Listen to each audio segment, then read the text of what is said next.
Voilà. Ne croyez pas, j'ai pas de colère. Hein. C'est juste que je voudrais parler à ma mère, quoi, vous voyez. Lui dire, comme on ne peut pas se voir et que je refuse de la voir, évidemment, de toute façon, ça va de soi. Donc lui dire, maman, pourquoi? Évidemment, elle n'a jamais su me répondre. Quand je lui ai posé la question, pourquoi tant de haine, pourquoi? C'était comme ça qu'elle me dit. C'était comme ça, c'est je t'aime comme je te hais et j'avais besoin de te tuer. Ah, parce qu'elle a essayé de me tuer plusieurs fois quand même, je vous le dis quand même. Eh oui, non, mais ça, c'est pas des branquignoles. Attends, c'est la réalité. Évidemment, si je suis là devant vous, ce qu'elle n'y est pas arrivé.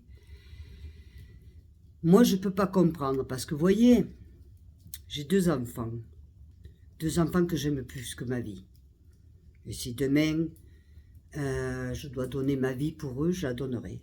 Sans réfléchir. Voilà. Donc ça, je ne peux pas le comprendre. Ma mère, après, ce que je peux pas comprendre, c'est que pour ces trois... Enfin, je sais pas si c'est moi la bâtarde ou eux les bâtards, hein. Excusez-moi, elle m'a appelé toute ma vie bâtarde. En même temps, est-ce que c'est eux les bâtards ou est-ce que c'est moi, quoi? C'est trop facile, hein. D'accord. Elle aurait tout fait. Mais par contre, pour moi, non. Comme une fois, elle a essayé de me tuer. Mais en plus, elle le reconnaît. Hein. Je veux dire, elle n'a pas de honte, elle n'a pas de scrupule. La seule chose qu'elle ne reconnaît pas, c'est que... alors, elle me dit... parce qu'elle m'a mis dans les mains de mon bourreau, de son bourreau, évidemment, qui me violait, V-I-O-L, tous les jours. Vous savez ce qu'elle a osé me dire? Mais il n'y a pas bien longtemps, hein, que c'était ma faute. Qu'une gamine de 6 ans allumait pour se faire sauter. Non, mais cette femme, moi, vous voyez, cette femme, je l'ai vue. Écoutez-moi bien, je parle de ma mère, je suis désolée, mais je parle d'elle. Je l'ai vue crucifier des chats. Vous savez ce que c'est que crucifier des chats? Les matraquer à coups de pierre, à coups de pierre. Les chats, c'est dur, hein. Les chats arrivaient à s'en sortir, mais les pauvres, ils avaient deux pattes, ils étaient tordus, voilà. Et elle vivait avec ça. En fait, cette femme, c'est un monstre, quoi. C'est un monstre. Il y a pas d'autre chose. Elle se servait de moi avec son mari, Maupin, que vous avez dû voir dans mon livre.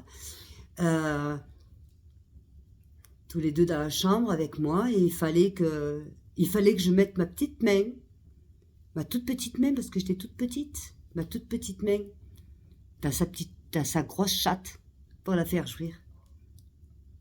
Voilà. Vous appelez ça une mère, vous? Ben, je sais pas, dites-moi, hein. Si vous appelez ça une maman, maman, moi jamais mes enfants, non. Maman, tu es une perverse, tu es immonde, et le pire, c'est que tu te la pètes au jour d'aujourd'hui en disant, je suis une bonne grand-mère.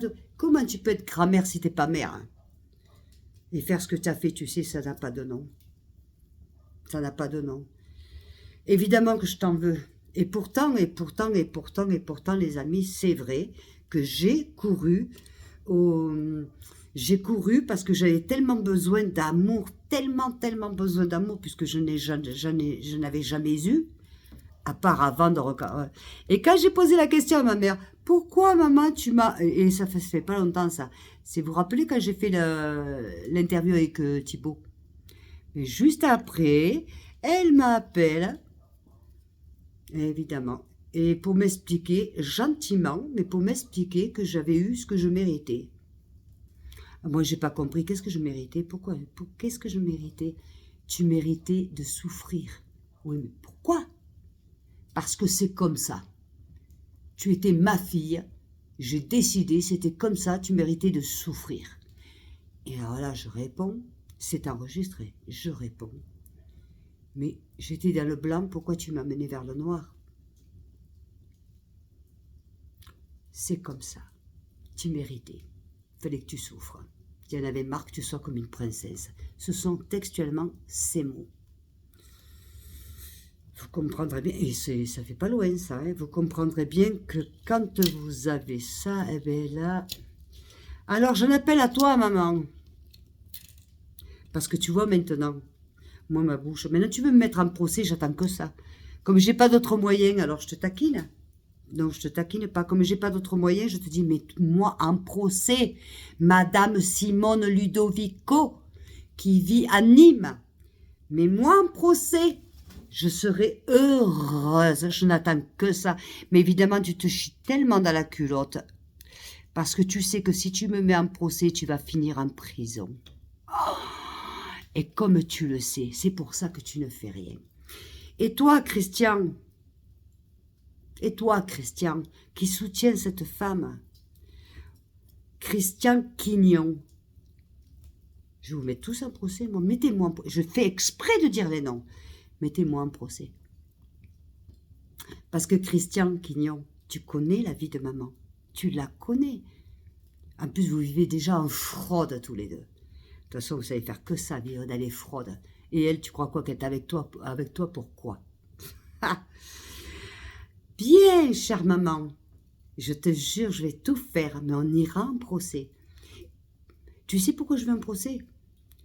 Parce que j'ai besoin de réponses. Et comme tu n'es pas capable de me donner des réponses, à part tes réponses, c'est « je me le mérite ».